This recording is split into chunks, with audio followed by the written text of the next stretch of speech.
Come in. Ready? There we go, I'll do it again. Good evening, everyone. I want to welcome you all to this evening's school committee meeting for January 22nd. Please rise if you're able for the Pledge of Allegiance. I pledge allegiance to the flag of the United States of America and to the republic for which it stands, one nation, under God, indivisible, with liberty and justice for all. Thank you. I want to remind everyone to turn off any cell buzzing devices. I just did so myself. This meeting is being recorded and will be rebroadcast on DCTV channels 9 on Wednesdays and Thursdays at 5 p.m., Fridays 6 a.m., Saturday 8 a.m., and Sunday at 2 p.m. The meeting will also be rebroadcast on DCTV channel 18 on Monday and Saturdays at noon and Thursdays at 3 p.m. Roll call, Kate. Kathleen Amaral. Here. Chris Oliver. Here. Bess Coughlin. Here. Shannon Jenkins. Here. John Nunes. Yep. Okay, so we are at 6:02. We are beginning our meeting at 6:05 with the public hearing for school choice for the 2024-2025 school year. This hearing was advertised in the Standard Times on January 12th, 2024. So we cannot officially open until 6:05 Another 3 minutes. in another 3 minutes. So may I make a recommendation that we at least take the minutes? Yep. Sure. Motion to approve the minutes of January 8th, 2024. Second. Point of clarification, yeah, the regular session minutes. Regular correct? session, yeah. Yeah. Well, it's Regular and joint. regular and joint. Yeah. For the reason that we did not have a executive session on January 8th, so. So we have a motion? I made the motion. Second? Any discussion? All in favor? Aye. Aye. I'm going to abstain. Passes 4-0, 1 abstention. So we have 2 more minutes. We don't have a student rep report tonight. I just wanted to mention that our student rep was unable to join us this evening. May I make a recommendation, Madam Chair? Sure. That we at least take, maybe you have time for one of the consent agenda items? Absolutely. So I'll turn it to you, Dr. Saber-Maguire. Okay, so on the consent agenda this evening, we have 2 requests related to field trips, so not field trips, actually, competitions. We haven't, or at least I haven't seen yet, that we have our indoor percussion team and our winter color guard in competitions, and I know that Mr. Flint was supposed to be here this evening, but he had another engagement, and I got it. I know If anybody- Mr. Nunes has some information that he wants to share with us regarding I these. mean, this is standard. These are the Winter Guard International WGI regionals that you have to partake in before you have an opportunity to go to Dayton in April. So that's what these are. And this, for the color guard, this Pennsylvania's the closest, and right now for the percussion, it's Toms River, New Jersey. Excellent. I'll make a motion to approve the indoor percussion team trip to Toms River, New Jersey, and the Winter Guard trip to Bethlehem, Pennsylvania. I'll second that. So we have a motion by Dr. Jenkins, a second by Mr. Oliver. Any further discussion? Good luck in the Yeah, good luck to competition. them. Early spring. So with that, all in favor? Aye. Thank you. Passes unanimous, 5-0. And we are here, 6:05. So let's officially open the public hearing for school choice 2024-2025. I ask that if anyone has any comments, much like our regular public comment session, this is just an opportunity for us to hear the concerns and the concerns and compliments, let's say, of what folks have to add to the conversation relative to our deliberation later on in the evening. So if you have anything to share, I ask that you step up to the podium and state your name for the record, and try to make your remarks as brief as possible.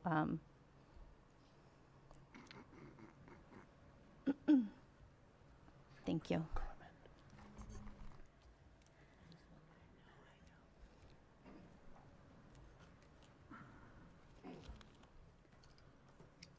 Well, my name is Bob Gorvin.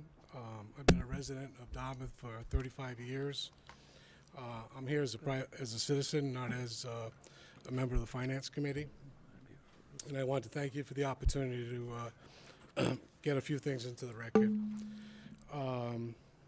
I recommend that you phase out school choice, starting with having no freshmen for this following year, so that way any students that are currently in the program do not get pushed out of the system.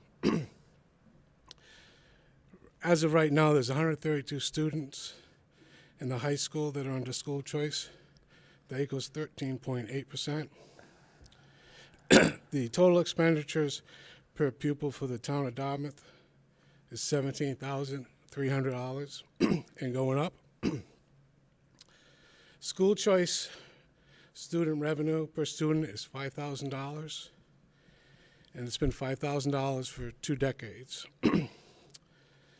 So all incremental costs per student over $5,000 is paid for by the taxpayers of Dartmouth for out-of-town students. If you do not know the incremental costs of out-of-town students, then I would ask you, how can you vote for placing this burden on Dartmouth taxpayers? I've been told that these are empty seats. I have been told that the best predictor of favorable student outcomes is the teacher-to-student ratio. If that's true, then filling empty seats hurts the outcomes of Dartmouth students. Other considerations.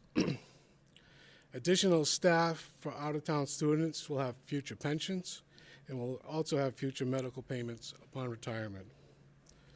On a personal note, I would not want to be on a school committee if an out-of-town student injures a Dartmouth student.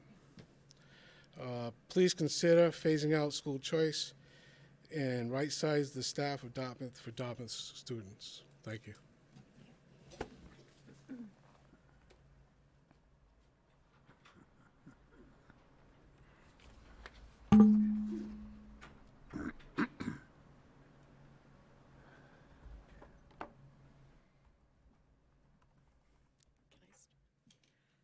Hi, my name's Arlene Johnson, and I'm a senior here at Dartmouth High School.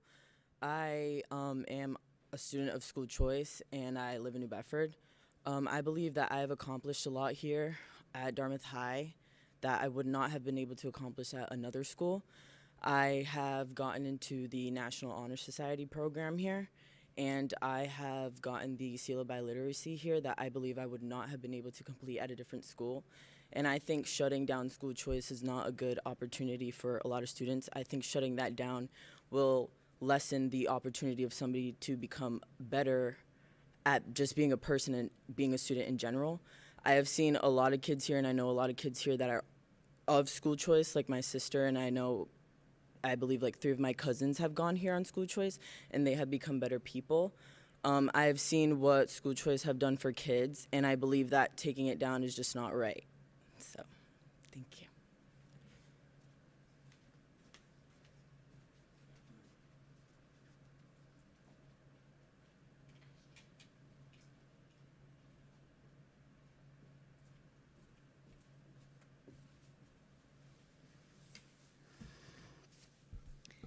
Hello. Thank you for taking the time to listen to me speak today. My name is Aubrey Wise. I would like to take the time to explain why I think school choice is important to me. Even though I don't go here at the moment, it looks familiar. My 8th grade year, I sat in the cafeteria and listened to someone talk about if you chose to go to Dartmouth High, then this is the school that you would be in. I wanted so bad to be able to go here with my friends at that point. I also have been here for quite a few band performances I did in middle school. See, even though I don't technically live in Dartmouth, I feel like I'm part of the community. I have gone to Dartmouth School my whole life and have always been in this town until the pandemic hit. My grandfather, stepdad, and best friend all live in here in Dartmouth, less than 10 minutes away from this school. I know most of the teachers' names by face. Some of you I recognize, some of you I don't. And because of all of my friends that go here that talk about you, I don't go to this school. I went to Voc Tech in New Bedford because I moved 3 minutes away from my old house. That was in Dartmouth, across the street from my best friend since the 6th grade. 3 minutes by driving was the deciding choice of if I got to go spend the next 4 years of my life with the people that I've known since I grew up. Even though I don't live in town, I think I should be able to have the opportunity to go here. Since the middle of my freshman year, I have tried everything to be able to go to Dartmouth High School. I think you should let school choice be available, and if I somehow got picked, you wouldn't be picking a random person to come into your school. You would be picking a person of the Dartmouth community. I also have a lot to offer the school. I'm an AB student, a varsity cheerleader. I also run track. I think that I should be given the opportunity to join the junior class next year with all of my peers. Thank you for your time.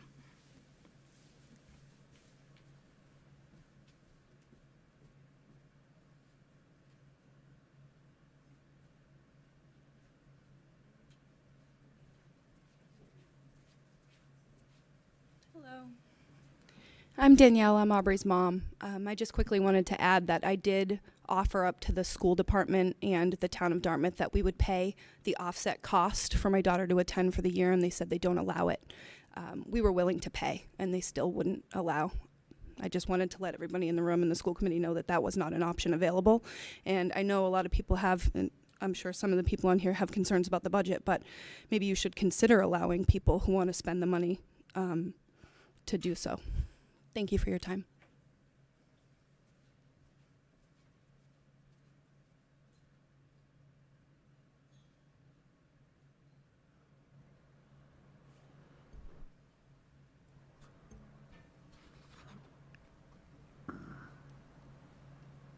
Hi, good evening. I was not planning on speaking today. This is my first meeting. My daughter goes here. She's a junior. Sure. My name is Dawn. My daughter came here from our town school that didn't have much to offer in regards to sports and clubs, and she is thriving here. Her grades have excelled. She's earning 97s in her classes. She earned her way to go to Spain in April. She's part of the multicultural club, the Key Club. She was a varsity freshman softball player. We have just become so comfortable here in this community, and this school is so incredible. I brought my daughter, who is in 8th grade in Catholic school, and she's been looking forward to coming here right along. We actually live right on the border of Dartmouth. We're right across the street, so we kind of feel like we're part of Dartmouth more than Westport. And it would just mean so much, I think, for all of us to be able to have my daughter as part of this school system also. They're really looking forward to being together in the same school. And I didn't know that people had been talking about potentially paying. If that ended up becoming an issue, I have been following the minutes through all the school committees, and I understand there is the budget and the finances. Be more than happy to pay whatever we needed to help my daughter get the education that my oldest is receiving here. So thank you for your consideration. Thank you.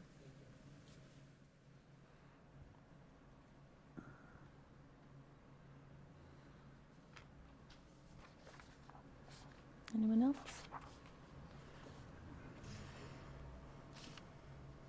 Looks like we're good.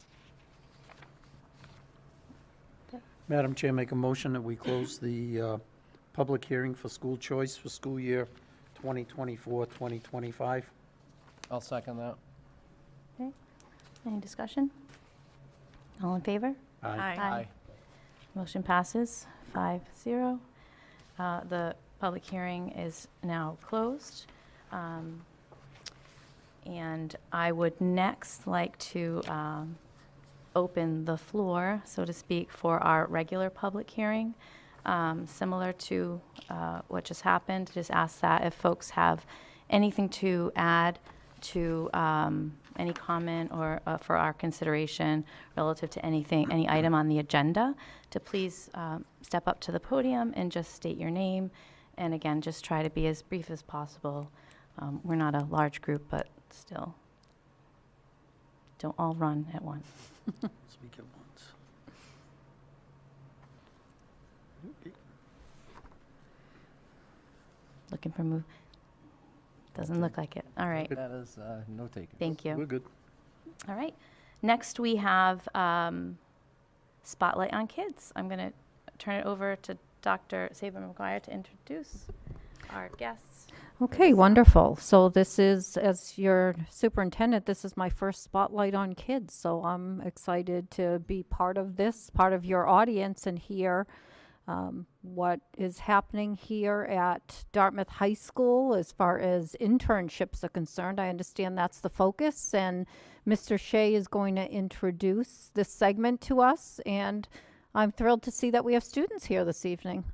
Yeah, I'm lucky. I don't get to talk too much today. So, when we were talking about what we wanted to spotlight, we wanted to really highlight something that is a really growing thing here that has always established here. I want to be truthfully honest that I was an intern when I was a senior in high school.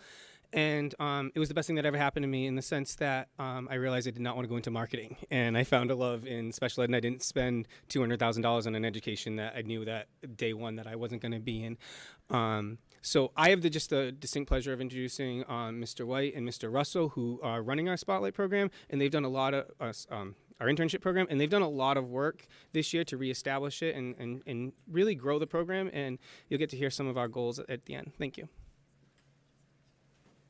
Mr. Parati first. Hello, Mr. Parati from back behind the scenes of the control room. I'm actually here as the Business Innovation and Technology Lead Teacher. So for our Spotlight on Kids tonight, we are overviewing, as Mr. Shea said, our internship program. What we do, we pair senior class students into multiple and many unique experiences, some of which we have a database of, which we're going to go over in a few minutes. And then others that students actually find their own experiences, and they can come to one of our internship coordinator teachers and actually input those into our program. And this year it's all new to us because we're using a new software which is called Emblaze. And Mr. Russell will talk a little bit about that.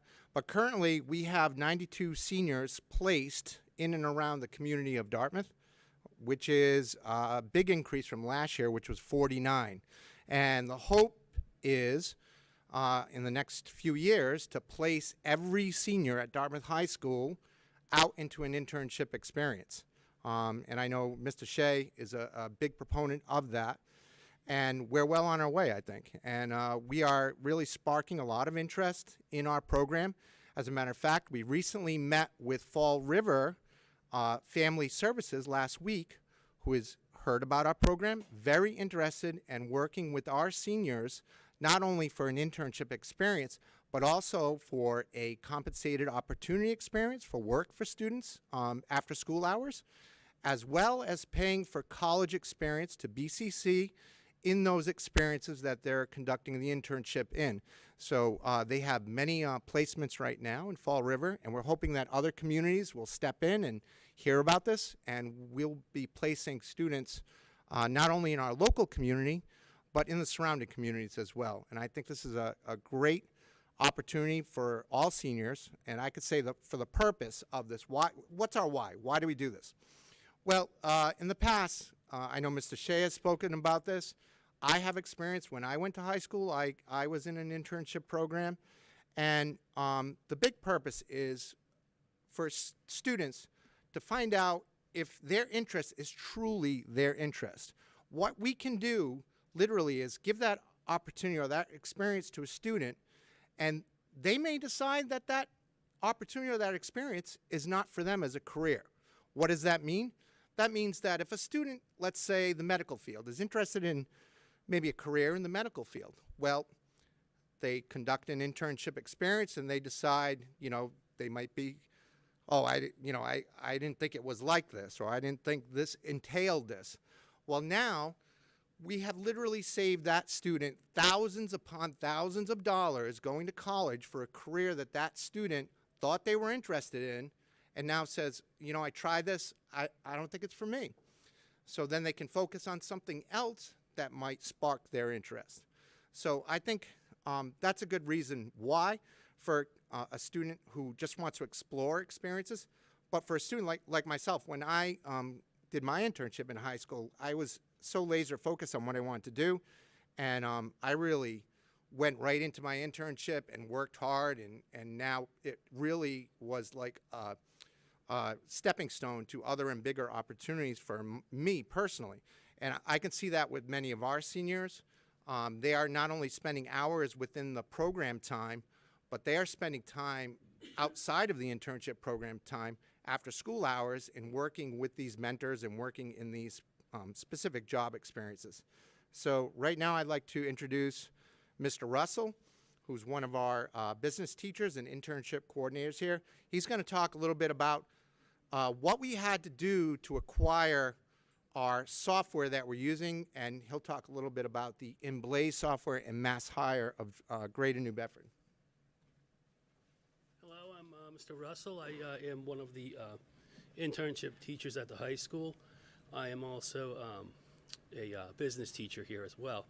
So yeah, as far as bringing the program to a larger population, it is, you know, there are costs involved, and we do work closely with Mass Hire to help them defray any costs that we can wherever possible. And we have a contact over there who's been very, very helpful, showing us, giving us actually, you know, ideas of what they can and cannot do to fund us. And when I brought up the program, which is called Emblaze, this is the software program that we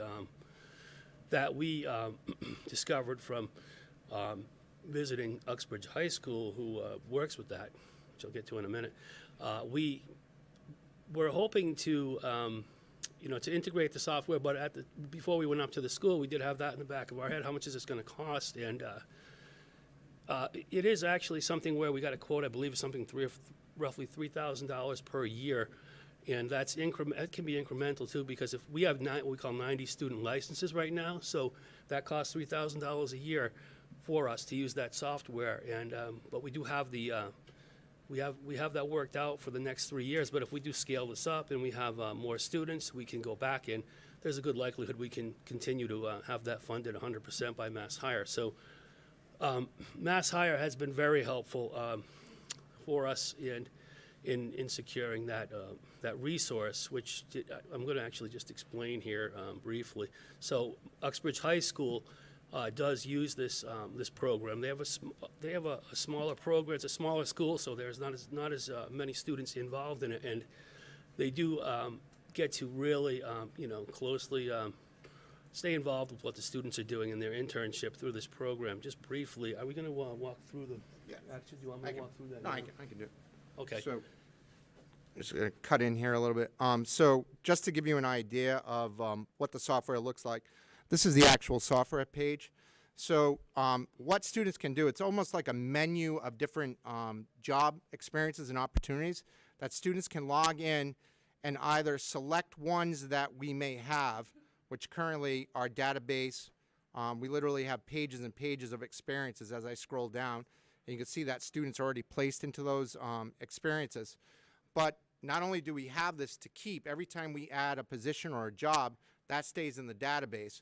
And so those mentors, we can almost guarantee that we'll have interns in the future for those job experiences. And what's nice about this app, too, is students also will log in using their smart device.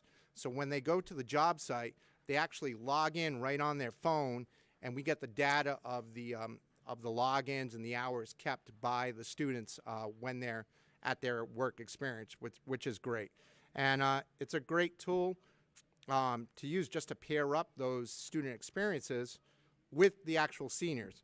And this is only our first year of doing this. And like Mr. Russell said, we went last year to see what Uxbridge High School was doing, and we kind of got the whole layout of the software there, and we found out about it there. But because there is a cost to it, Mr. Russell worked with Mass Hire and was able to save the district for the next 3 years, it's about $3,000 or $4,000 every year just for the cost of the software.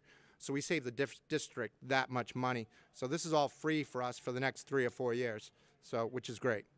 And then now I'd like to go back to our presentation and introduce Mr. White, who's going to talk about our placements.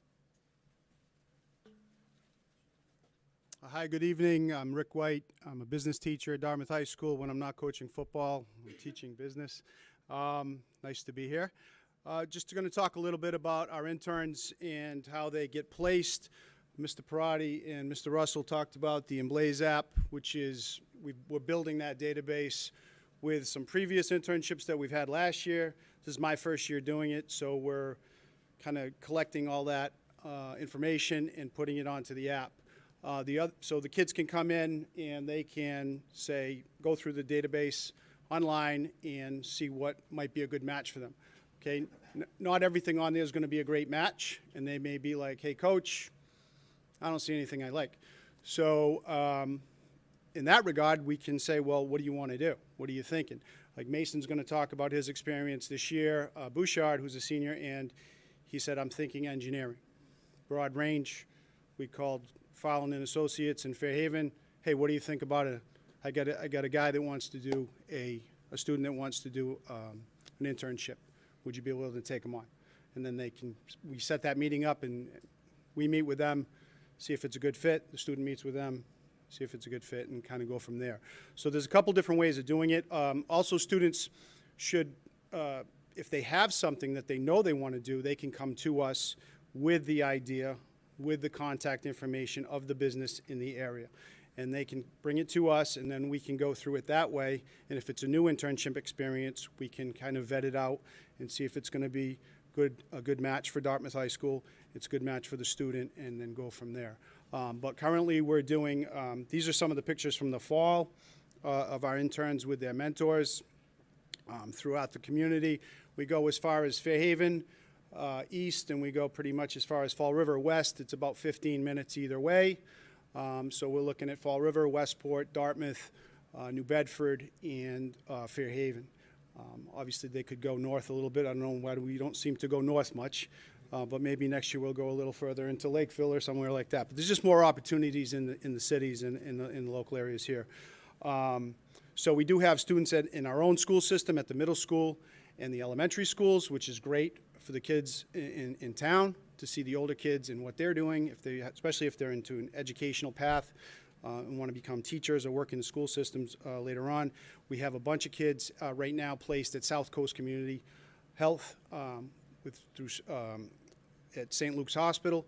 And we also have students so medical careers are huge right now, and physical therapy interns.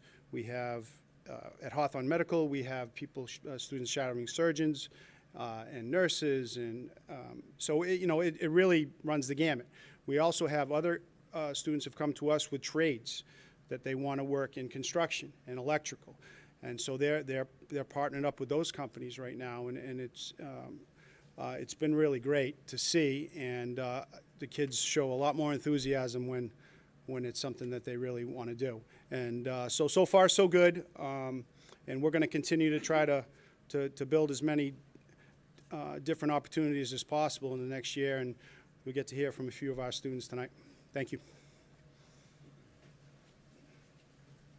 So we have 3 student presenters for you tonight. We have Mason Bouchard, who's over at Farland Corporation Civil Engineering. We have Olivia Arujo, who's at Bright Dents of Dartmouth Dentistry. And we have Grace Haskell over at Fusion Physical Therapy. So first up, I'd like to introduce Mason Bouchard.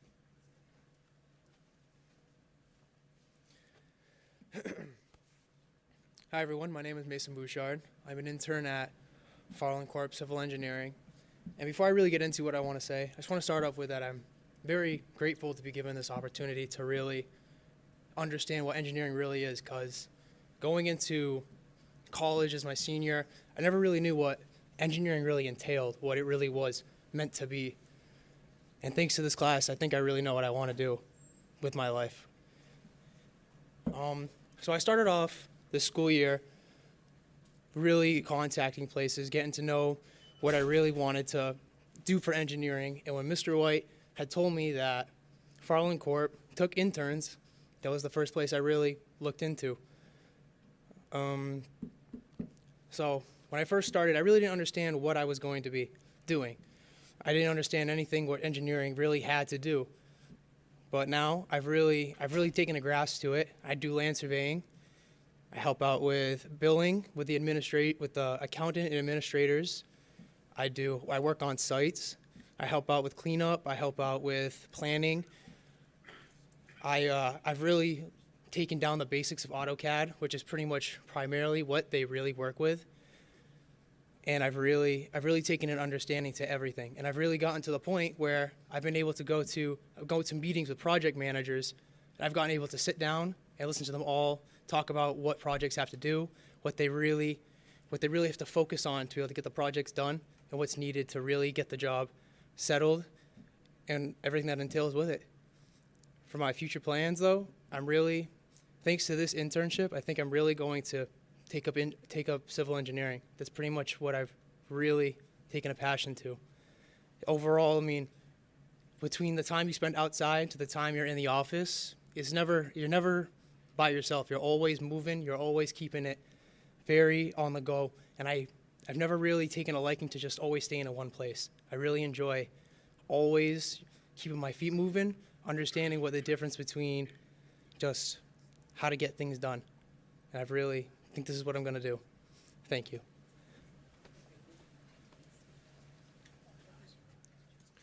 Next up is Olivia Arujo, and Olivia is at Bright Dents of Dartmouth.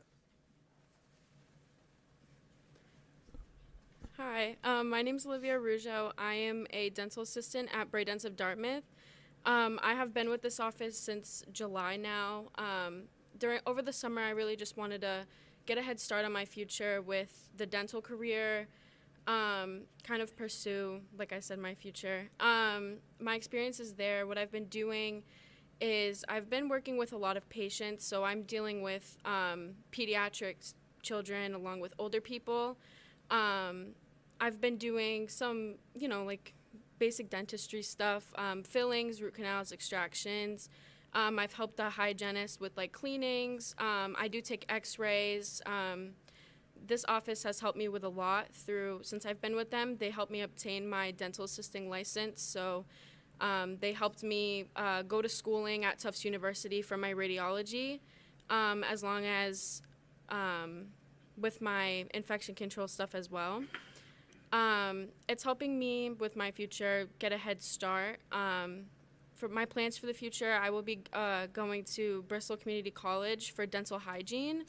So it's kind of giving me a head start here. I am really grateful for the internship program we have here, helping me get out there.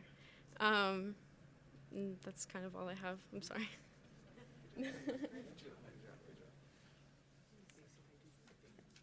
And finally, we have Grace Haskell, who's at Fusion Physical Therapy. Hi everyone, my name is Grace Haskell and I am an intern at Fusion Physical Therapy. I'm shadowing a PT and a PTA.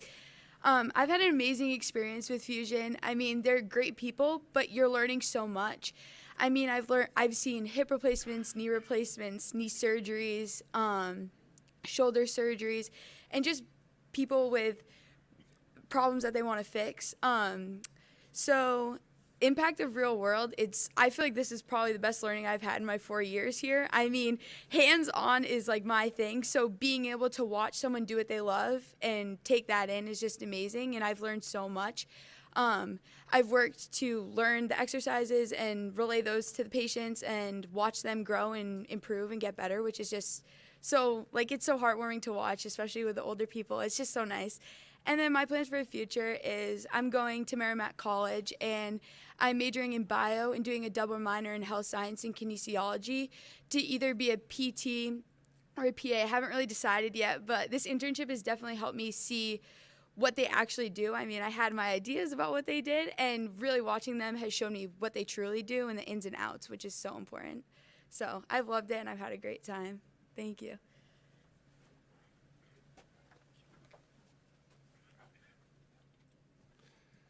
All right, so just wrapping up here. As our program grows and evolves, it's our major intent to work with the upcoming junior class for this year to really focus in and tune into their specific unique journey for their experiences next year. And we're going to try hard to increase our numbers from the 92 up even higher. That's the idea. So I'll let Mr. White, if you can cover our first initiative. Okay. So March 2024, right now our juniors, all of our underclassmen are signing up for courses for next year. So pushing the internship to our junior class is going to be very important. So we'd like to have our seniors present to the juniors about the internship program itself. So really getting the word out, and we'll probably call the juniors down is what we're thinking during a PACE period or something like that to get all of the junior class to at least hear the presentation and decide if it's something that they want to be signing up for. So we're just going to recruit. We're going to recruit as many kids as we can because we definitely see the value in it. Thank you. Okay, just to follow up on that, thanks, Rick.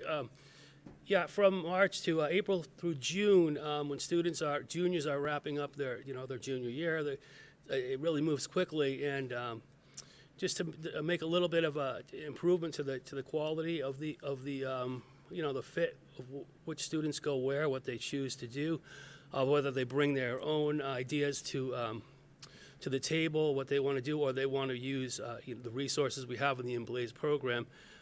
That's where the senior class can really help by working with them in a presentation, doing a QA, answering questions for the students, and seeing what's available, what type of opportunities are out there. For instance, with the South Coast program with Charlton Hospital, we do Charlton Memorial in Fall River. We have a mentorship over there with somebody who rotates students through 5 different modalities of radiology. Students go through there. They had no idea that it wasn't just nursing you could work in specific programs like ultrasound and radiology, and they found that that might be something for them. Also, students there might get opportunities to move into other parts of the hospital, into nursing, if they don't like that. So this program really, especially with the Emblaze software, there's a lot of visual presentation to it, so they can really pan through it quickly and get a sense for what they want to do. So hopefully just hearing from the seniors and also just bringing to the table what their ambitions are, we can get a good match for them. The real key is having them do it before the summer, because we've sent them off during the summer to finalize if they don't have it yet, but it's best for them to just know so they can hit the ground running when they come back. They have a contact already in place. As soon as we get here, beginning of September, they're ready to go out and start working, rather than having concerns about whether or not they're going to be able to find something in time or if what they're doing is right. So we're just going to use our in-house resources, possibly even bring in some career people to speak to the students as well, and work from that. And then ultimately we're going to talk about the capstone, right? Going from there. Yeah, thank you. So, and then to end the year off in May, we're going to have our seniors make presentations like they did tonight of their experiences, whether it be in the classroom or a public presentation, perhaps to even juniors or sophomores at the end of the year. It's important to encourage the younger students into this endeavor. So we're even thinking even bringing in the underclassmen to almost like a TED Talks, so to speak, in the auditorium. That's what we're thinking, and to showcase what our seniors are doing with presentations and photos, like a TED Talks. So, and we hope to wrap that up for the end of the school year in May. And that's our presentation for tonight. So questions and answers, Q&A. We're all here for you. Wow. Turn it over to my colleagues. Inside if you want. Thank you, Mr. Parati. Thank you, the members of the senior class, as well as the staff here with you this evening. Has this been the first official year of the program, or have we had this in the past? I'll let Mr. Shea. Yeah, I'm just curious. That. It's always been a part of the program of studies. Yeah. Like I said, I in 2001 was a part of it, but they said there was really declining in enrollment in the program, and every year we go to, the administrative team goes to a summer institute, and we met the Mike Rubin who from Uxbridge, who really is innovative in this field, and he really was pushing it with Dave Mora on us and saying, this, you got to build up your program, you got to build up your program, your seniors need experience, they need that work experience. So coming into last year, we really made a start of an exploration of building it up, knowing the numbers were low. So we spent last year exploring, and then into this year was when we really kicked it off. And then as we're growing, we're seeing tweaks. Like one of the things that they said is we want our seniors to have, or our juniors that are going to be part of it, to have a placement by June so they can come in September really hitting the ground running.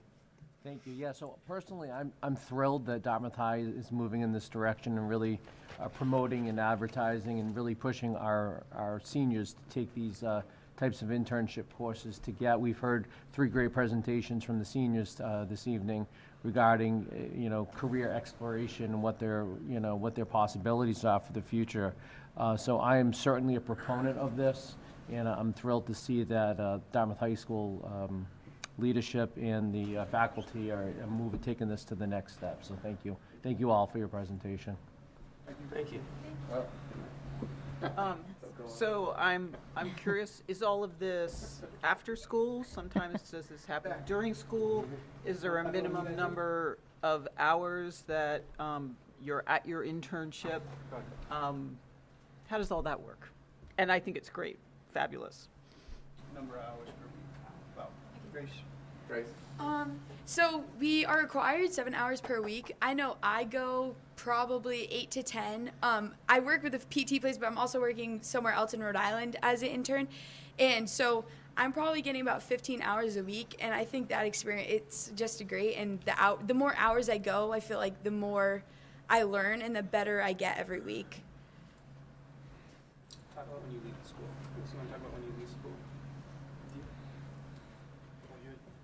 So Mason's doing a morning internship, but he's also, can I speak for you? I know what you're doing.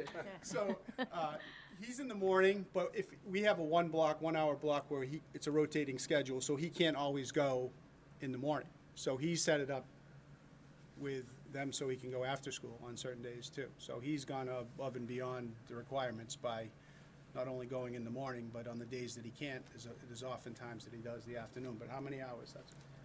I probably get around 8 to 9 hours.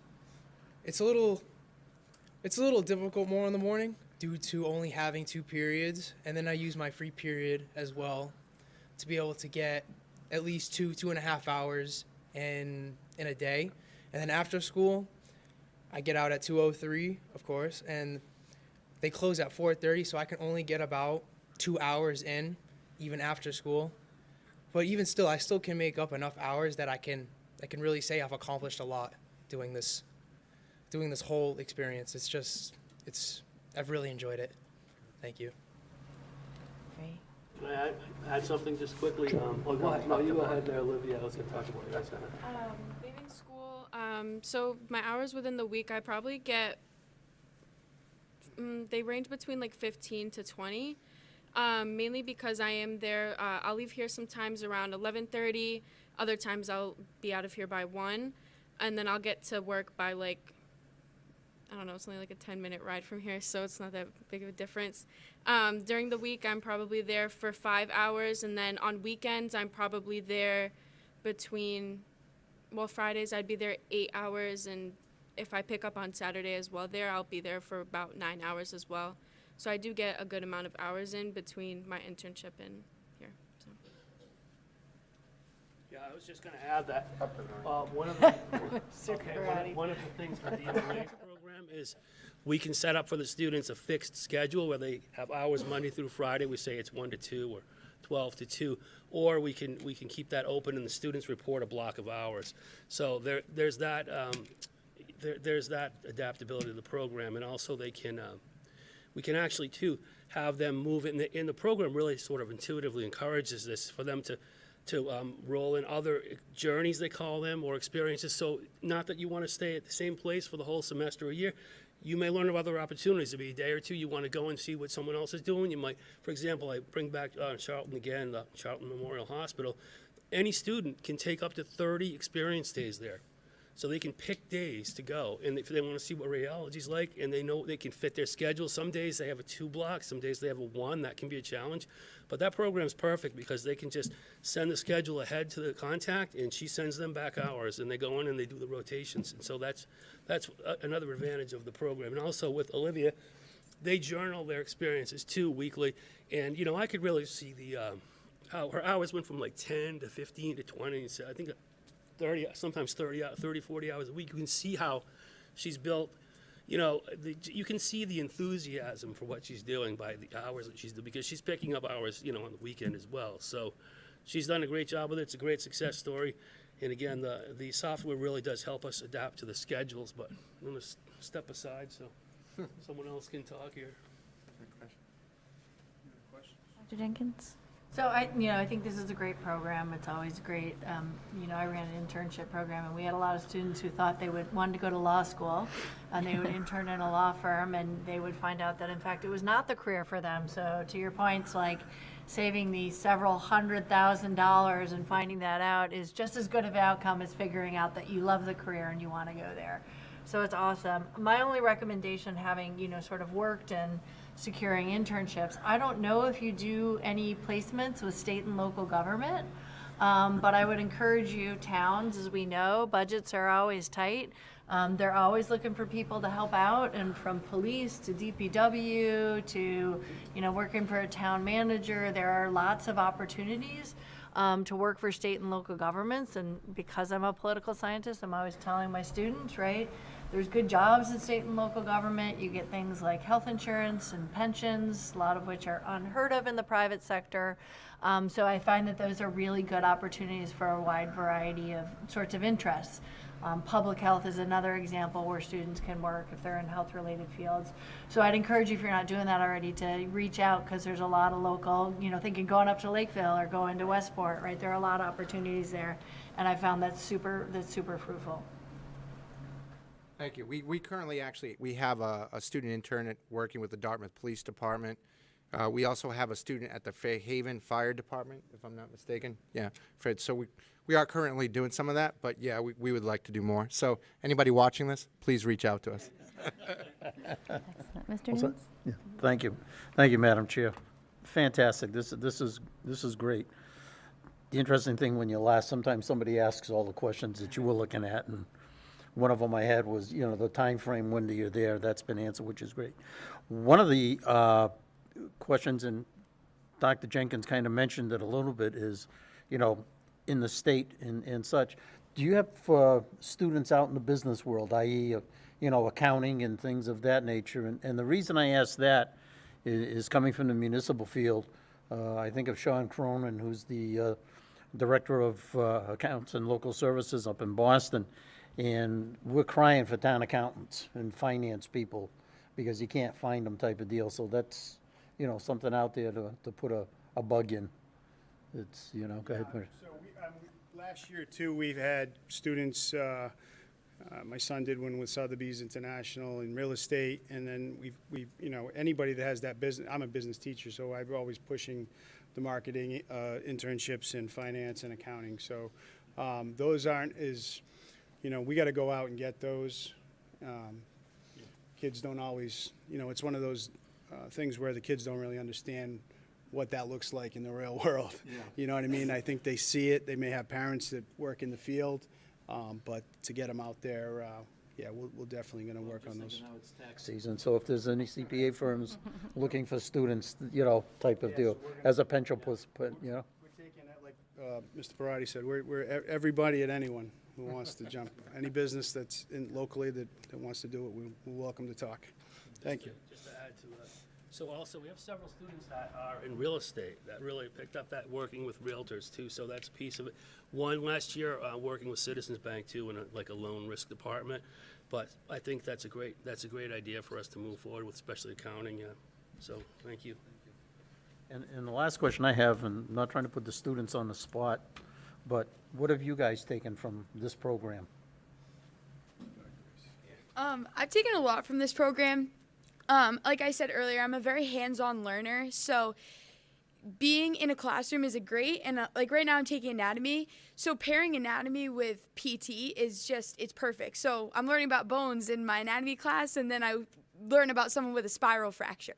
So stuff like that, it's very, you can connect the two, but I don't necessarily think you get the experience in the classroom that you do in a real world situation like that. So I've taken a lot away. I've learned a lot. I mean, I've gained a lot. I've learned what PTs actually do, which is very important, like Mr. White and Mr. Russell said. So it's just an amazing experience, and I think it's super important to get outside of the classroom.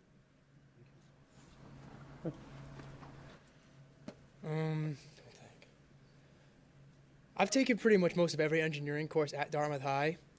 There are a couple I haven't taken. I'm finishing them, the rest of them, in my next term. But I got the basis down for engineering with these classes I've taken. But with this internship, I've hit that mark where I really can say I've made a jump in learning what I really want to do because of it. I've really, like doing AutoCAD. This school offers CAD, but it's nothing compared to what they do. They're always hands-on, they're talking on the phone, they're always in contact with people, making sure that all the property lines, everything is all the way they want it to be. And on the computer, you can't make mistakes. You gotta always be correct. It always has to line up properly. But with the school, like I said, I got the basis down with the CAD. Now that I'm doing AutoCAD, it all lines up in the end. But without this internship, it's just been a blast. I've really enjoyed it. I love the people I work with. I love my mentor. They all just make it so fun every day. Thank you. With this internship, I've taken away a lot more of public speaking skills. I'm very anxious when I talk to people I'm not familiar with, but this has helped me a whole lot. I'm also very big, like, hands-on learner, so that's also helped me a lot. It's helped me learn new things that I didn't really know that I would learn. At this office, I do both dental assisting and I do front desk, so I'm working a lot with checking patients in and out, insurances, and contacting insurance companies. So I am learning a whole lot about credit payments and whatnot for patients with treatments. So it is helping me learn a whole lot, and it's helping me expand my knowledge to the dentistry world and price it, money and everything. So. Thank you. Thank you, Madam Chair. Yeah, no, I think I'll add, going last, everyone pretty much has said it, everything, but it's so incredibly, it's great to see how you all have reimagined this program, and for the students, what a testament to the students and the future of this community. I could not have stood up there as a senior, and nor had the wherewithal to recognize that Mason, you mentioned, you all sort of mentioned hands-on learning. You mentioned recognizing that, a job on your feet, on the go, is something that you're interested. I did not have that. I was not self-aware. I don't think I am now at 50, self-aware enough for some of that. But so impressed with all that you've shared. I just jotted down leadership. It's exciting to think about how enriched your future learning is going to be by having that lived experience. And just, I wrote down the word meaningful. Just, you've all had such meaningful experiences, and I'm sure that there are so many others up to that 90-something number that we're up to now for the internship. Good luck to all of you. You are just top-notch. What a testament to the school department by hearing about all that you're doing, and excited about all that's to come. So that's all that I have. Thank you for your time, and go ahead. I just want to say one more thing, because I wanted to say that, Arlene back there, she's in our program as well. And she's had a great experience. She hasn't come. She had nothing else to do, but I wanted her to acknowledge her. I know she was here to do some other things, but there you are, Arlene. Thank you for participating. As did her sister last year too. Yeah. So Yeah. thank you. And Aiden Oliver's also in the program as Oh well, my sitting goodness. right next to us. 92 people. So Excuse me, Aiden, I'm sorry. And Thanks. Dr. Saban-McGuire wanted to add a couple Thank you. comments. I did, and most of you asked the questions, and I had written down a few notes, but I just want to say, when I think about strategic planning, and I hear the questions around, is this something we've done before? I think that this is a phenomenal example of why strategic planning is so incredibly important to us as a school district, because this is a program that we would want to expand, and the school committee is sitting here listening to all those opportunities that you've been given, and know that that's going to make a difference for you when you leave this high school, and it sets you up for success. And after all, that's what we're aiming for in our pre-K to 12 space, is that you're all going off after school, after your high school, your pre-K to 12 experience, and experiencing success in adult life. And the fact that you're doing it here in the community, in the area, again, it speaks to what you just said, Mrs. Amaral, about having your talent come back and give to your community. I want to thank the teachers here. Wonderful. Mr. White, I've only seen you on the sideline. Great job coaching, but even more phenomenal job coaching these young students as they go off into the next phase, the next chapter of their schooling. Thank you, Mr. Russell. Wonderful. I love that you're this committed to making sure kids have this experience. And Mr. Parati, I know that, you know, I've seen you at work with many, many young students and have great confidence in the skills that you're building in our students. And I would like to echo Mrs. Amaral. I'm super impressed with all of the students who got up and came to the microphone this evening. So congratulations to you. I'm glad you're developing that skill early in life, because it is going to take you far. So thank you. Thank you. Good job. Great job.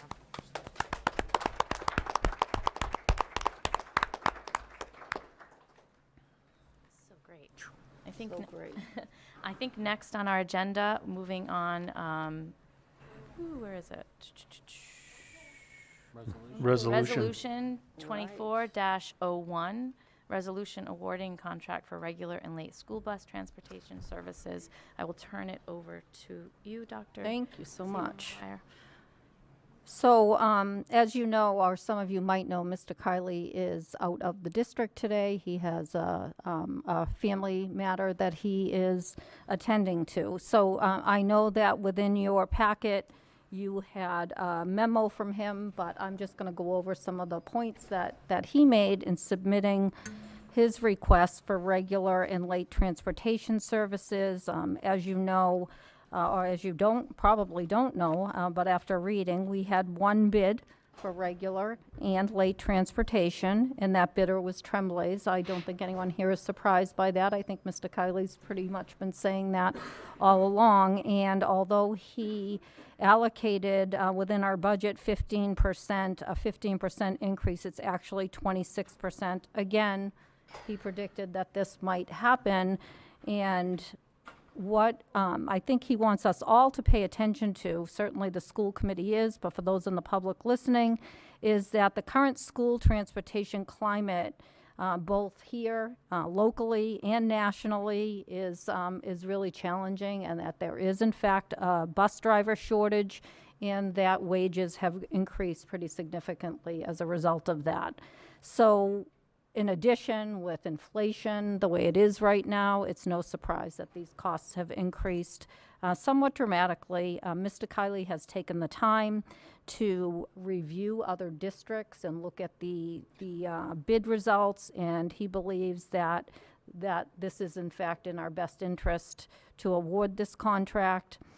He has done some preliminary work on, he recognizes this would be about a $75,000 gap in funding, but he is at work identifying some efficiency improvements, again, as he mentioned at our last meeting, that he hopes will result in the elimination of at least one bus, and that would offset some of the cost, some of the deficit.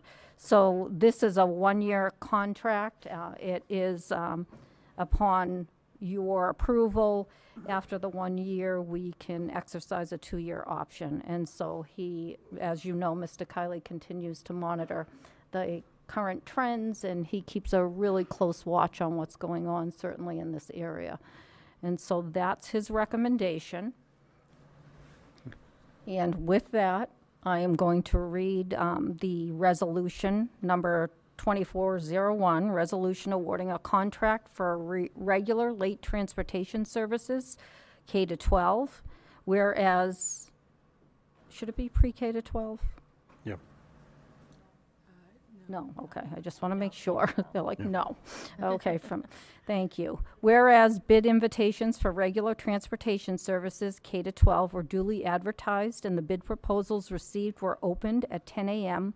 on January 2nd, 2024, and whereas the bid from the only responding bidder, Tremblay's Bus Company, LLC, was reviewed and deemed to have met the public specifications, therefore be it resolved that a contract for the regular late transportation services K-12 be awarded to Tremblay's Bus Company, LLC, 284 Myrtle Street, New Bedford, Massachusetts, based on Dartmouth Public Schools specifications dated December 24th, 2024, for the period of July 1st, 2024, and ending June 30th, 2025. The contract offered is for an initial period of 1 year beginning July 1st, 2024 through June 30th, 2025, with 2 additional 1-year options to be exercised at the sole discretion of the school committee of the town of Dartmouth for a maximum end date of June 30th, 2027. The rate for July 1st, 2024 through June 30th, 2025 is $477 per route per day. So moved. Second. Question? Yep, discussion. So, under resolved, it says public school specifications dated December 27th, 2024. Isn't that 2023? Should be 2023. Yes. Yes. Okay. Yeah. So we'll make that correction.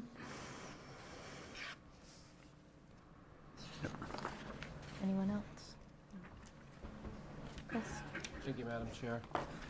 So yeah, I just want to briefly speak to the fact that this is coming in at 26% increase.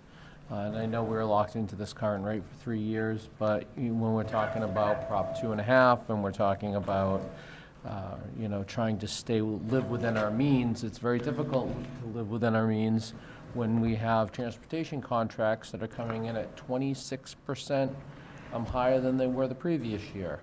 I just ask the viewing public and those of you watching this recorded, just to keep that in mind, that we certainly do our best, and I know at the joint meeting with the FinCom and the Select Board, we did have a conversation specifically discussing transportation and how it's constantly a moving target, and Mr. Kiley and the Transportation Department does do a phenomenal job trying to clean up routes, but at the end of the day, we do have to bus our students.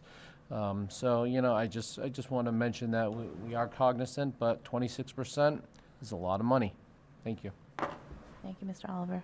Dr. Jenkins? Yeah, I'll also note, I think some people might be surprised that there was only one bid, but this isn't just a Dartmouth problem. There's been stories in the Globe about how most communities in the Commonwealth are receiving only one bid for their transportation services. It's not an issue that we're going to fix here in the town of Dartmouth.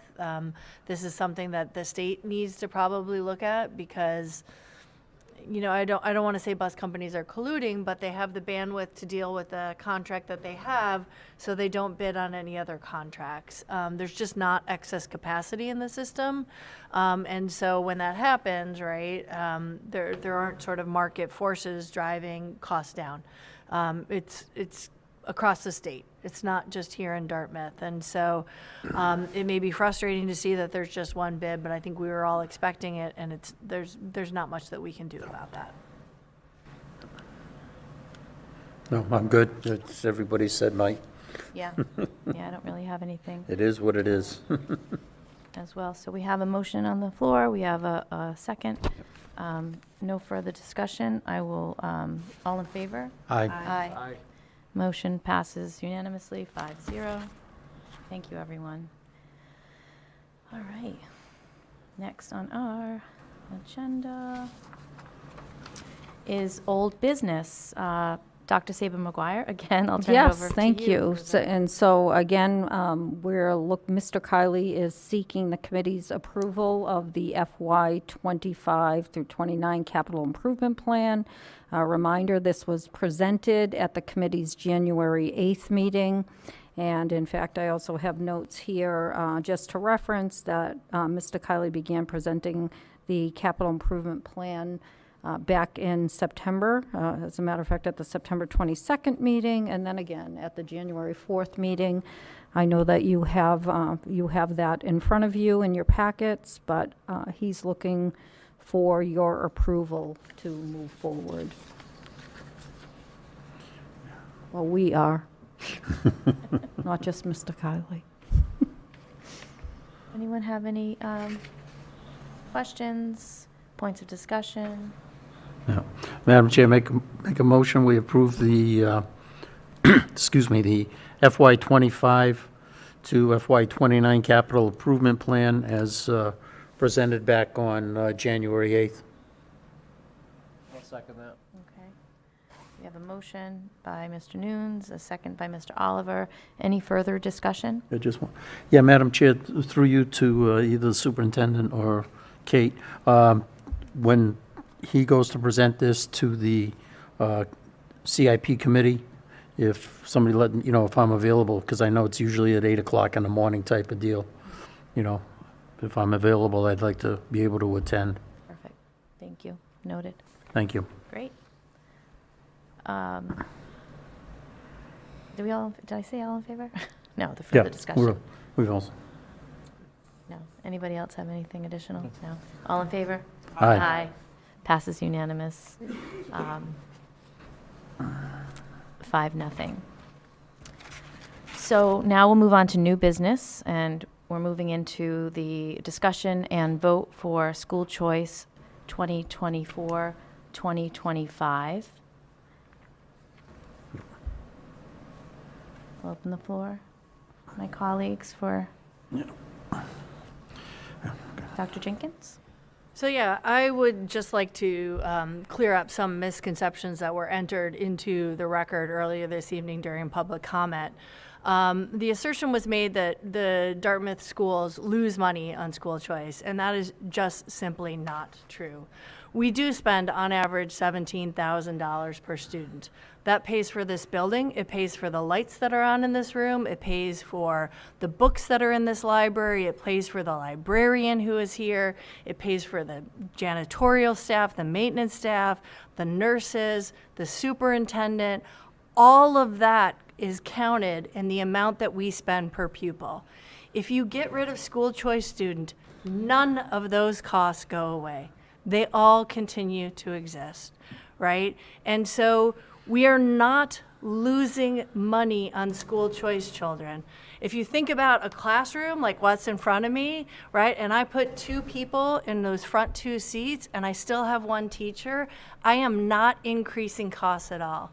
We have not hired additional staff to staff classes for our school choice children. So I want to be clear, there are no increases in pension or retiree health care costs that come from school choice, right? It is simply a misconception to say that we lose money on school choice.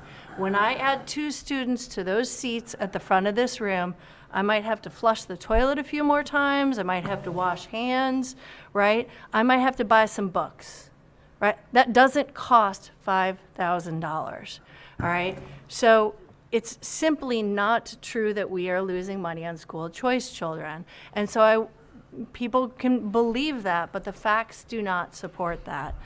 There is also an assertion that, right, why are we adding students if class size is the strongest predictor of student success? It is. But class size is the strongest predictor of student success, and the effects are greatest at the lowest levels, right? A class of 30 in first grade is different than a class of 30 in high school. Both are hard, but one is just a little bit harder, all right? And we're not talking about that. We have variable class sizes in the high school. So I want to be clear that this is not increasing the cost for the town of Dartmouth. That is not having a negative impact on student success. And I think we heard from the other people who came and spoke this evening that the students who come here through school choice add value to our school community. So they add value to the taxpayers and the town of Dartmouth in terms of those benefits. They add value when they sit in our classrooms and they interact with our other children. And to say otherwise, I think, is simply not true. Thank you, My Dr. 2 cents. Jenkins. Mr. Nunes? Thank you, Madam Chair. As usual, my plan is to vote no, okay? And again, it's nothing against, it's just a fundamental that I have always, I've always voted on and believed in type of deal. But take a step back, okay, with what we've had in school choice, the funds that we've had in school choice, and yes, we have $2 million in that account, you know. Unfortunately, the pandemic, you know, with all the federal funds that have come down the pipeline, we didn't have to use it, okay? Thank God we've got it, because other than that, we would be sitting here trying to figure, we would really be scrambling for an override between now and June 30th for $1.5 million minimal, in my opinion, the type of deal, okay? I think the district has been very frugal in using those funds, you know, between one-to-one to computers and, you know, the nice presentation that Mr. Kiley gave us at our last meeting and such. Yes, we did this past year, for this current year, we've taken money out of it. Instead of a one-time purchase, we've taken it out for, per se, recurring costs, with it being, you know, supplies and maintenance and things of that nature. The $1.5 million that we're taking out for next year, those are, you know, those are basically recurring costs that are going to come up. So we're walking that very slippery slope. So we're going to have to be very careful. But, you know, I'm glad we have it. Don't get me wrong, type of deal. And it's been a blessing and a godsend. But my vote is still no. Thank you, Mr. Nunes. Anyone else? Sure. Yeah, Mr. I'll go. Oliver? I certainly agree with my colleague, Dr. Jenkins. You know, for me, you have someone, or you have people in town that are against school choice, but yet, like Mr. Nunes said, if it wasn't for school choice, we'd be having a much different conversation here this evening. So it frustrates me and it boggles my mind that after the multiple discussions that this committee, this budget subcommittee, Dr. Jenkins and myself have had with other boards in this town, that we still come to, some people still come to that consensus. School choice is a value. It is an intrinsic value. It certainly brings in money. It adds a substantial value to the culture of Dartmouth. It allows students from outside of Dartmouth to come into this district that otherwise wouldn't be able to. So I am certainly for school choice, and it's only at the high school. And I don't know how many times we have to say this, is that we have a course catalog at the high school. These courses have to run regardless whether we have 2 or 3 students in there, or if we add a few more school choice students in there. It does not make a difference. If it comes to a point in which, okay, we're keeping students in Dartmouth High School, and we have to lower our school choice numbers, we're gonna do that. But the reality is we are losing students from 8th grade that are going to New Bedford Voc into other schools. And believe it or not, school choice is getting very, very competitive in this state. There are a number of local districts that vote in school choice every year. And I can assure you that there are some Dartmouth students, as much as I would love to see them stay in Dartmouth, that are accepting their choicing out of Dartmouth to other school districts. So I want to do what we can to build up what we have, our capacity to keep our Dartmouth students from going outside of Dartmouth. But I also want, if we have the capacity, let's take those students in, because I think it's a win-win for everyone. Anyone else? Can I just ask one point of clarification? Dr. Saban McGuire, correct me if I'm wrong. I believe that the state school choice program does not allow us to accept additional payments, because that came up several times during the comments. If we're going through the state's program where the state reimburses us, we cannot then turn around and charge families who are sending their kids here to pay additional fees. Is that correct? That is correct. We Okay. wouldn't be able to. I just wanted to make sure we Yes. clarify that, Yes, because thank that you came for up that. also in public Yes. comment. Thank you. You stole my thunder, Dr. Jenkins. Sorry. I pulled up the policy and Asked if everything. there's any other questions? I so know. Thank you sorry. for doing that. Yeah, I saw a I'm hand good. raised. Oh, I'm you're good. good. Anyone else? Yeah. I would just, I mean, I don't have anything else to add. I'm in agreement. Dr. Jenkins, you were so eloquent, and I loved your visual demonstration pointing to those two seats.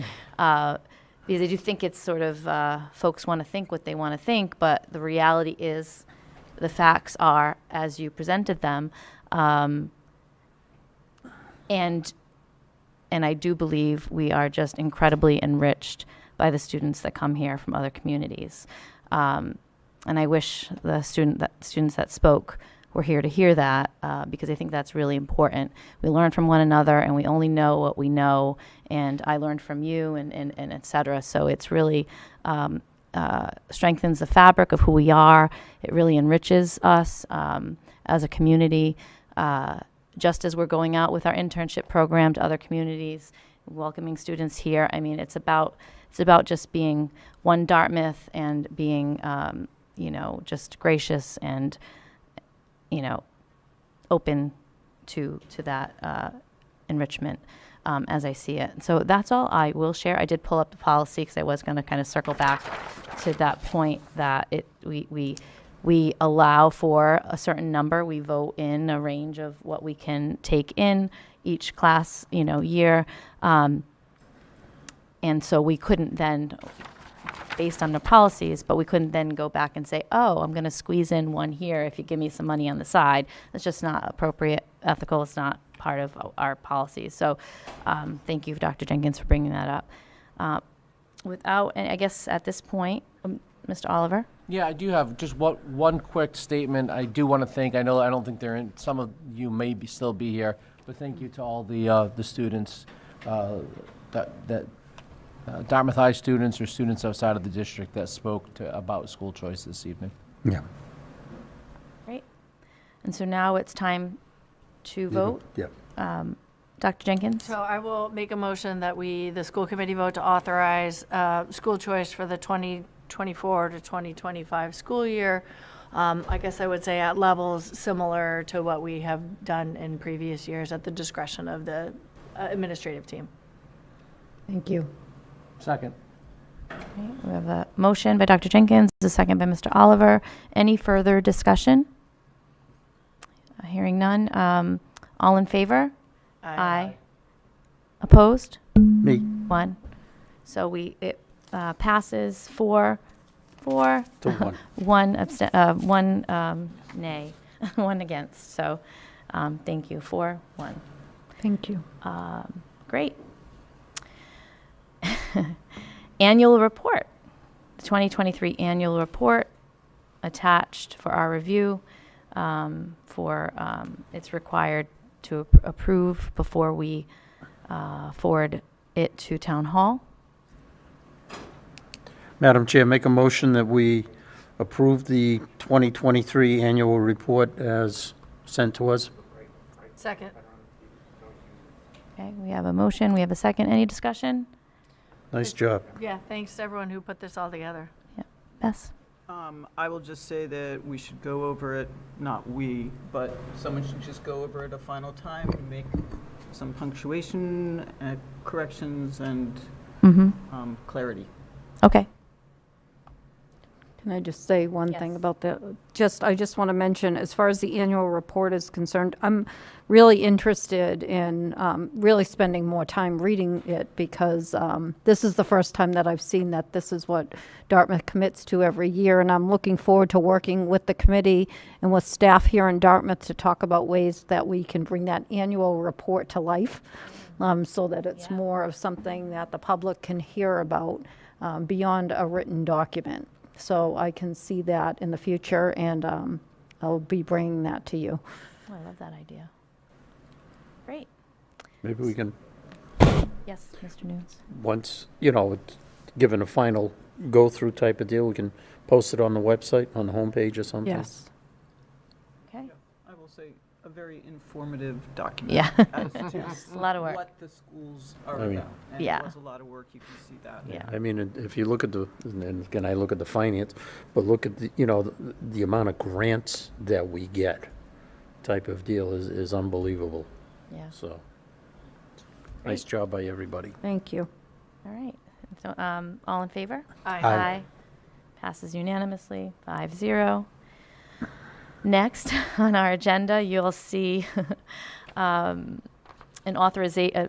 We'll discuss an authorization to release many executive session minutes. And so for our review, calendar years 2021, 2022, and 2023.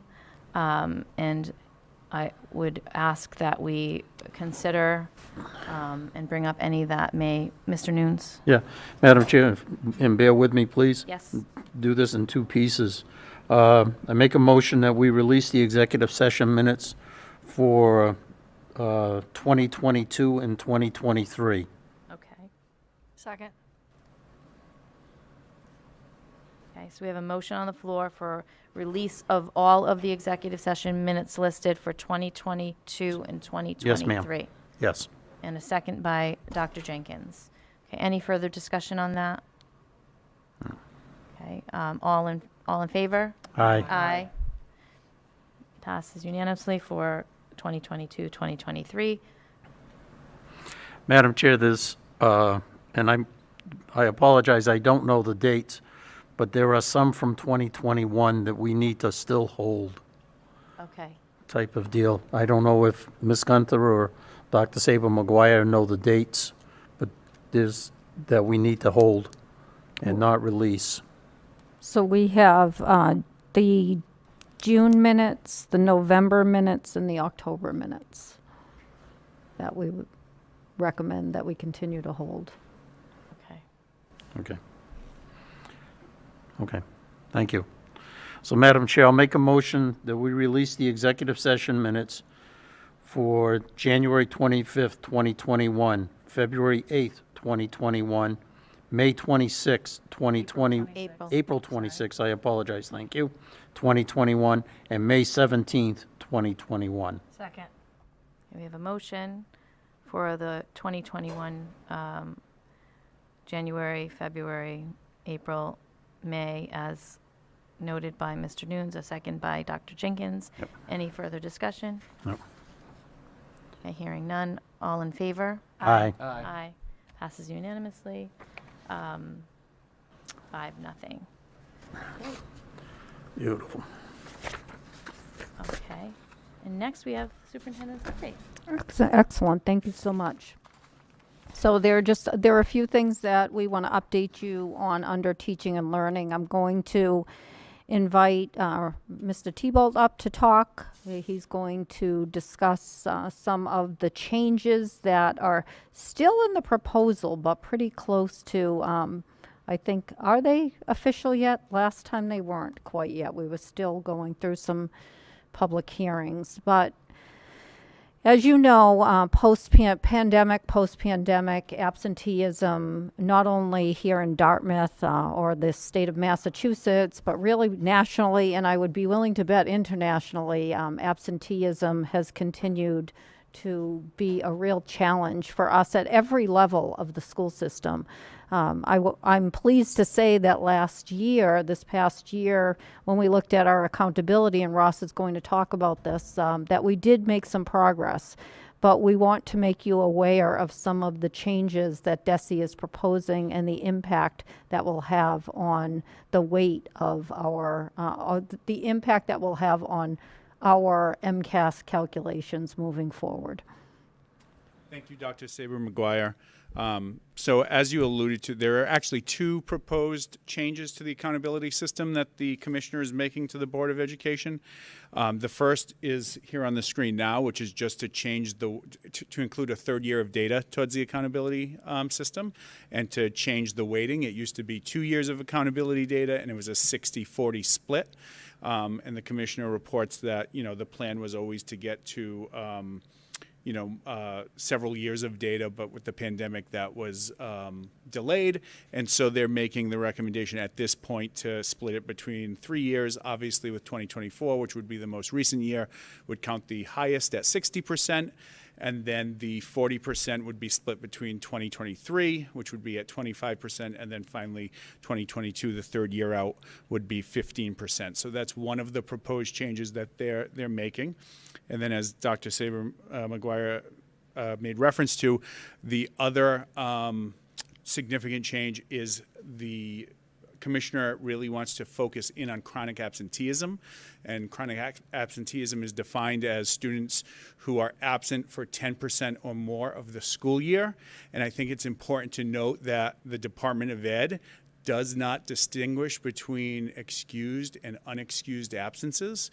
I think there's a misconception that if, students are called out because they're legitimately sick, that then does not count.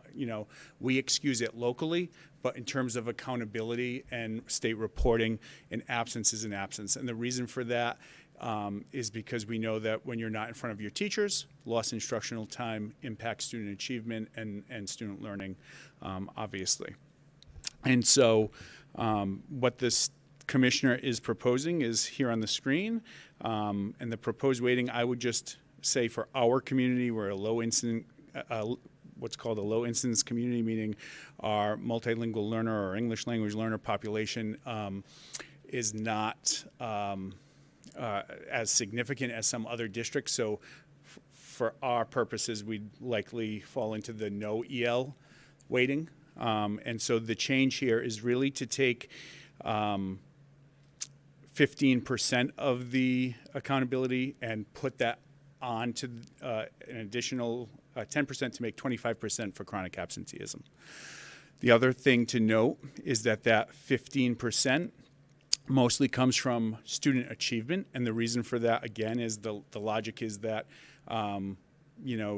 that's where being absent really shows up. So why keep that high and also add to chronic absenteeism is the logic there. So the new proposed weighting for schools that don't have a significant EL population would be 52% would be achievement, and that's in ELA, math, and science. And then 23% would be on student growth, and then the 25% would be for chronic absenteeism. Again, that's for non-high schools, so that would be for all our elementary schools and our middle school as well. And then for high school, which is a bit more complex in terms of the accountability, again, likely in the far right column, but 42% would be achievement, which is down from 47.5%. And then student growth would be 23%, 10% for high school completion. And again, high school completion includes 4-year graduation rate, the extended engagement rate, which is our students who don't quite graduate in 4 years but remain enrolled with us to finish out and earn their high school diploma. That would be the extended engagement rate, and annual dropout rate. Those three factors would count for 10%, which is 10% less than they currently count for. Chronic absenteeism would be 20%, up from 5%, and then advanced coursework completion, so completing at least one college dual enrollment, one project lead the way, or one advanced placement course in your junior or senior year. That's what counts towards that 5%.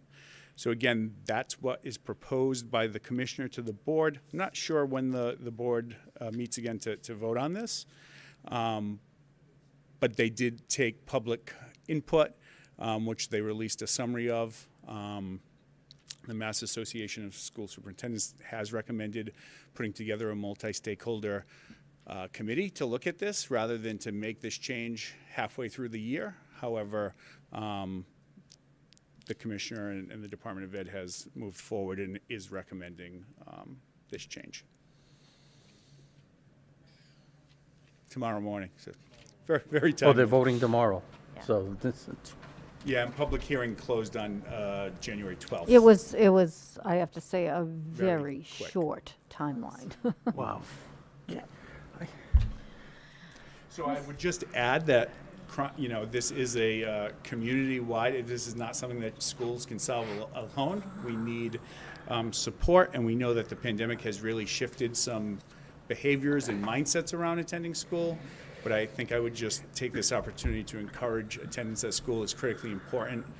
Our teachers cannot teach empty chairs. And so, you know, please, you know, send your students to school if they're well and able to be there.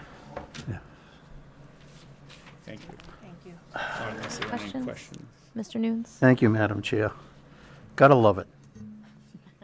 You know, call you at 11:59 and say you gotta vote by midnight. Gotta love it. Seriously, thank you for this. Yes, I totally agree with you. You know, we need the students in their seats type of deal. But my question is, you know, you talk about chronic absenteeism and everything else. I mean, God forbid, how do you count a student, you know, that has a serious illness or, you know, a surgery or God knows whatever else could happen? I mean, what's their take on that? So their take is an absence is an absence, and they're not, you know, in school for instruction. But I will say too, I did not mention this, but there is some. The commissioner has vaguely referenced a few times that there will be some opportunities to earn back absences, if you will, through either Saturday sessions or an accelerated. Notice I credited the commissioner, Mr. Oliver. These aren't my ideas. No. Saturday sessions and or accelerated academies, the way we've run accelerated academies. And again, it sounds good in theory, but to recreate instruction that goes on during a school day this week in a Saturday session 2 weeks from now, or a accelerated academy during February vacation or what have you, sounds good in theory. I just don't know practically how that impacts student learning. Yeah. But All right. Thank you, sir. No, I was just going to say, I vaguely remember hearing something about for students that are medically at home due to a medical diagnosis, if we provide tutoring to them, I think that does count to some extent. I don't know if it counts for a full day or how many That hours does that count. is. if we provide tutoring at least 50% of the academic day, we count them. We should be counting them as present for instruction. So. Gotcha. So I guess my gripe with this, with the chronic absenteeism rate going from 5 to 20%, is we know that absenteeism is a problem. And we also know that there's only so much that we, as a school district, can do about it. We can make recommendations. We can send home strongly worded letters. But at the end of the day, it's really out of our control. So it's certainly frustrating that there's no bite to our bark. And I'd love to hear what the commissioner's recommendation would be, or what the Board of Education's recommendation would be on how, you know, locals can do a little more enforcing of this, because at the end of the day, we can only do so much as a district, and it's frustrating that we're going to be penalized at the tune of 20% for students that are chronically absent.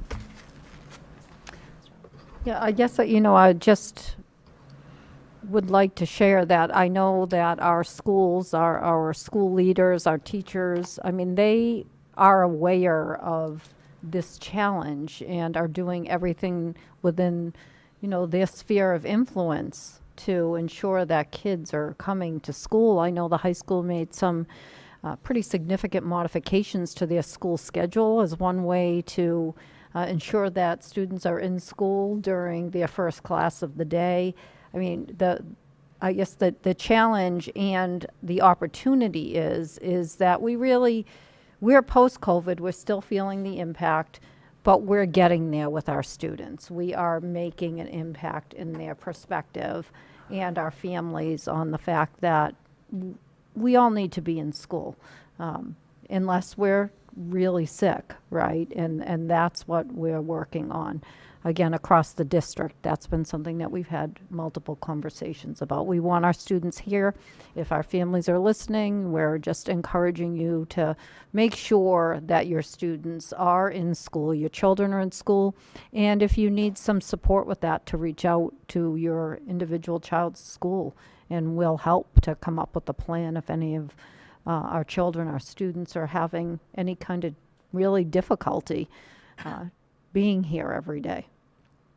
But it is important. We do know that this is a challenge. Encouragingly, Dartmouth has made steady progress in this area. And if I could just add to that, I know looking at the data, it looks like we're tracking towards improving again in this current school year. But at the end of the day, it will be, do we hit our targets or not? You know, and that's the other point that I would just add is that the proposed changes are comparing ourselves to ourselves, not to other schools. So that'll be important. Anyone else have any questions or comments? And just thank you for the presentation. Thank you. Yeah, Thank you for the information. Bringing this to us. Thank you. Thank you, Ross, and thank you. Thank you. Dr. Saban McGuire. So next, I wanted to update you on where we are as far as exploring curriculum resources. For those of you who took the time to watch the governor's State of the Union address, she did talk about education. And one of the things that you heard her say or maybe read about is the state's commitment to literacy resources. This takes on a particular, I would say, takes on particular importance here in Dartmouth, given the fact that, not that I'm not putting Ms. Paveo on the spot, but she is doing quite a bit of work at the elementary level in preparation, not for the state to come in and help us, but we're grateful for the help and we'll gladly take it given the budget implications. But working with curriculum teams at the elementary level to investigate curriculum and to get teacher input into what resources that we think or that they think would be particularly relevant to our Dartmouth students. Ms. Paveo, I put you on the spot totally. I was going to text you and say, would you be willing to come up? But I don't have my phone. So we would love you to come up and talk about some of that work that you're doing. Sure. Always up to talk about that. I know you are. So we did shift our curriculum teams this year so that we have an elementary curriculum team at each of the 4 major levels. So we have an ELA team, and a math team, a social studies team, and a science team. And we are working through the curriculum review cycle, and I would love to talk to you about that a little bit more in depth at another meeting, and so we can hopefully dive into that. But we know that the elementary literacy curriculum is something that needs to be looked at. I've stood here before to speak to you about how we address some of the foundational reading skills that we really needed to address by bringing in foundations and Heggerty to address some phonics and some phonological awareness pieces of curriculum. And I'm really excited because we have some publishers coming to speak to us about a broader scope, a pre-K to 5, with the potential even to look beyond 5th grade and do some connection with the middle school curriculum, and looking at just, the commitment to putting high quality research-based materials in our students and in our teachers' hands. There's really it's undeniable that what we know about putting high quality materials into the hands of our students and our staff. We're certainly committed to that. I'm super grateful to this committee and to the central office to their commitment to doing that. And so we do have a couple publishers coming next week, which I'm very excited about. I have another meeting with another publishing company this week to see if they can come in March. And so, working with Mrs. Dionisio, working with these teams and looking into our data and sort of what that's telling us we need and what our students need, and being able to bring that forward is very exciting for me. And as we recognize, there's no one size fits all. But what Mrs. Paveo just referred to is, again, research-based, high-quality resources. That, for this community, really should be a non-negotiable. So I was thrilled to hear the governor speak to that because it was the direction we're headed in anyway. But at the same time, there are other areas of need here in Dartmouth, not just our literacy curriculum, although that's our priority right now. We have Mrs. Deaconess working at the middle school. She is working very closely with many of our curriculum teams, but as you know, we have to focus on science, and that's true for the elementary, middle, and high school level. So that is connected to our ability to go ahead and vet resources and bring those resources in, pilot them, get them in the hands of our teachers and our students, get feedback, and to move forward. So it's our goal to put those resources, high-quality resources, in the hands of all of our teachers and all of our students, and that's something we're paying close attention to. We have Mrs. Xavier here from Ms. Xavier from the high school, and I know that's work that she's committed to, working with the content leads here at the high school. We know how important this work is, and again, connects to strategic planning. Thank you. Thank you. Thanks, Kathleen. Thank you, Mr. Tebow. Thank you. Thank you, Mrs. Paveo, for coming up, even though I put you on the spot. I know how excited you are about that work. Yes. She's got a great team of people, and again, we're going to be seeking input from our educators. That is critically important to choosing a resource and making sure that that resource is one that, I mean, we're not all 100% going to agree, but that we get as close to that percentage as we can. And so I mentioned entry planning. So I can say that I'm beyond entry planning. I think I kind of alluded to that at the next, which I'm really happy to say that I'm now looking at findings. And I think that I have learned quite a bit about the Dartmouth schools, thanks to the folks out in the school district and to the central office staff, our principals, our teachers. Everybody's been really open about sharing. I still have to get to the DeMello. So DeMello folks, we haven't forgotten about you. We have that on our calendar. But you'll be hearing soon about our findings, and we'll be coming here to present them to you. I can say that I've started to write them, and that makes me feel like I've accomplished something. So we have an outline, and I have some help from my team. So I'm looking forward to that. As far as HR is concerned, again, I mentioned at the last meeting that we're going to be advertising the early childhood director. So that's in the works. We'll be sharing that publicly, and hopefully we're going to get some high quality candidates for that position. Again, that will be an inclusive process. As always, I say substitutes. There will never be a time where we don't need substitutes. So if you're out there and you're listening, you're thinking, oh, they have to be all set for the year. That just simply is not true, and it never will be. So we know our college students are headed back to school, and they've been super helpful, but we still will always need substitutes. And again, we've shifted some responsibilities at our central office. I want to thank all of the central office staff for the work that they're doing. And as always, thank you, Kate, for the work that you do around personnel and HR. And then, of course, we have to talk about the wonderful accomplishments of our Dartmouth students. I'm totally using Mr. Christopouli's notes, and I don't have Ben here to make sure that I have properly pronounced his name, but I think I did. But we have a basketball team that is, two basketball teams doing incredibly well, our girls team and our boys team. And apparently, Bridgewater Raynham's a big rival. Again, I told you last time the boys beat Brockton. I was happy about that.